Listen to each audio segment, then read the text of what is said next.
La guerre, c'est l'affaire de l'État. Mais une guerre longue appauvrit la nation. Chaque conflit est une saignée.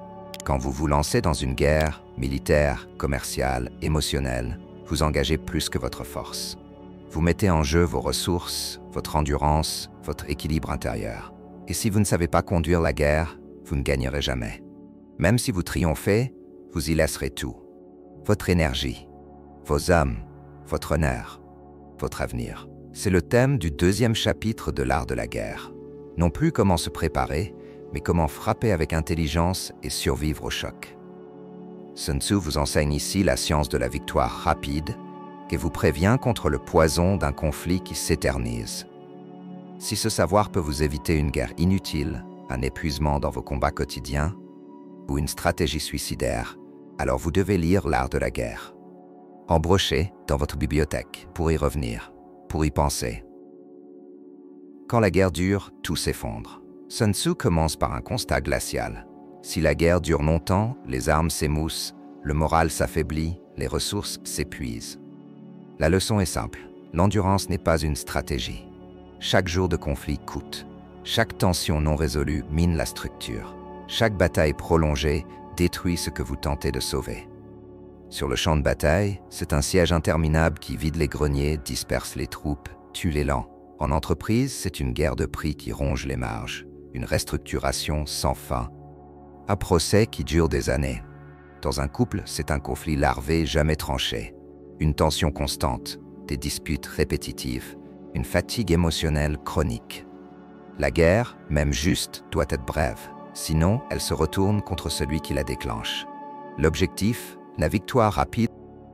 Sun Tzu n'est pas un va-t-en-guerre, il est un gestionnaire de ressources, un économiste du conflit. Le général habile est celui qui gagne en peu de temps, avec un coût minimal, en préservant ses forces. Conduire la guerre, c'est d'abord savoir quand il faut frapper, et comment frapper fort. Mais cela suppose 3 qualités. Préparation logistique. Chaque jour de guerre coûte. Qui finance, qui ravitaille, qui transporte. Clarté stratégique. Pourquoi frapper? Où est le point décisif? Quelle est la victoire minimale nécessaire? Lucidité émotionnelle. Savez-vous garder votre sang-froid? Ou laissez-vous vos blessures prolonger le conflit inutilement? L'épuisement, ennemi du stratège. Celui qui reste longtemps sur le champ de bataille use ses troupes, épuise ses ressources, détruit son autorité. Sun Tzu montre que le temps est une arme. Mal utilisée, elle devient un piège. Un dirigeant qui refuse de trancher, qui attend que ça passe, gaspille la volonté de ses équipes. Un couple qui fait durer une crise sans rupture ni pardon construit le lit du ressentiment. Un entrepreneur qui reste dans un marché saturé, sans pivoter, détruit sa trésorerie, sa réputation et sa confiance. Le chef doit être capable de finir vite, car le combat prolongé tue la victoire. L'importance des ressources. Sun Tzu insiste sur un détail que beaucoup de stratèges modernes oublient, la logistique. Une armée coûte cher. Nourriture, armes, chevaux, hommes, chaque jour de guerre se paie 3 fois. Il ne s'agit pas que d'or. Il s'agit de fatigue morale, de flux interrompus, d'attention détournée. En entreprise, vous avez une équipe qui travaille sur une crise. Cela veut dire qu'elle n'innove plus, qu'elle n'exécute plus ses tâches prioritaires. Dans vos relations, une dispute absorbe toute votre énergie mentale. Vous n'êtes plus présent au monde. Vous n'avancez plus. Dans votre esprit, une guerre intérieure vous empêche de décider. Vous êtes paralysé, prisonnier du conflit en boucle. Gagner à n'importe quel prix est souvent pire que perdre. La stratégie des prises. Sun Tzu ne dit pas seulement « faites court ». Il explique comment écourter. Prenez ce que vous pouvez. Ne détruisez pas ce qui peut être utile. Préférez capturer que massacrer. Un bon stratège capture la ville au lieu de la brûler. Intègre le talent au lieu de l'éliminer. Sauve les ressources adverses pour les retourner. Dans le business, racheter un concurrent est souvent plus sage que l'écraser. En politique, intégrer un opposant respecté est plus efficace que le marginaliser. Dans une relation, comprendre les blessures de l'autre est plus utile que gagner l'argument. Celui qui détruit n'a plus rien à gouverner. La guerre est une opération de transformation. Ce chapitre n'est pas une apologie de la vitesse brute.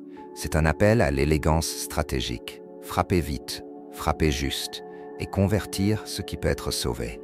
Parce que la guerre, pour Sun Tzu, n'est jamais une fin. C'est un levier de changement, une opération chirurgicale, un outil au service d'un ordre plus grand. Si vous l'utilisez trop longtemps ou pour de mauvaises raisons, elle se retourne contre vous. Celui qui mène une guerre par orgueil s'y consume.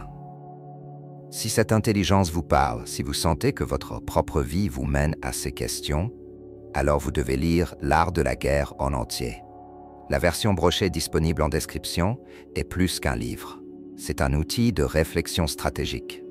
Prenez-la, posez-la sur votre bureau, relisez un chapitre chaque mois et devenez celui ou celle qui pense à 10 coups d'avance.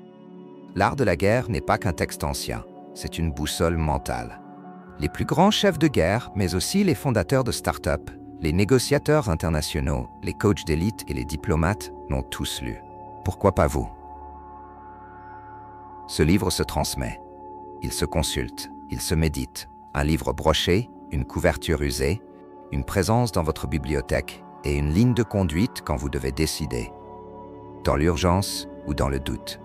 L'art de la guerre n'est pas violent, il est lucide.